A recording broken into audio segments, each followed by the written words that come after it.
अरे सुनो, ससुरा में सैया संग सोना पड़ेगा, शादी के बाद तुझे रोना पड़ेगा। ससुरा में सैया संग सोना पड़ेगा, शादी के बाद तुम्हें रोना पड़ेगा। कुछ भी बोलते हो।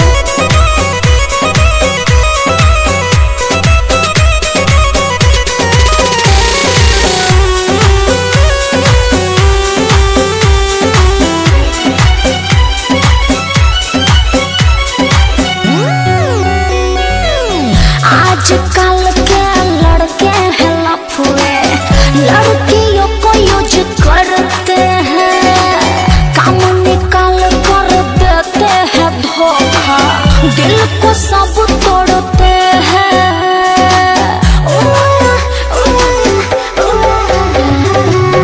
आजकल के लड़के हैं लफुए, लड़कियों को यूज करते हैं, काम निकाल कर देते हैं धोखा, दिल को सब तोड़ते हैं। 4 दिन की चांदनी है, मौज तुम उड़ा लो, प्यार वाला एप्पल पे दाना खा लो और खिला लो।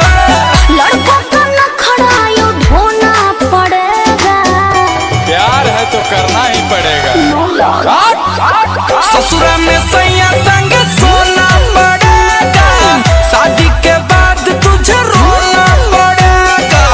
ससुरा में सैया संग सोना पड़ेगा, शादी के बाद तुझे रोना रोना रोना पड़ेगा।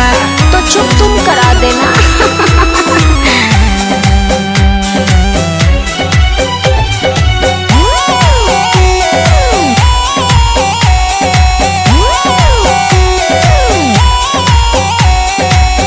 दिन रात मोबाइल पे मुझको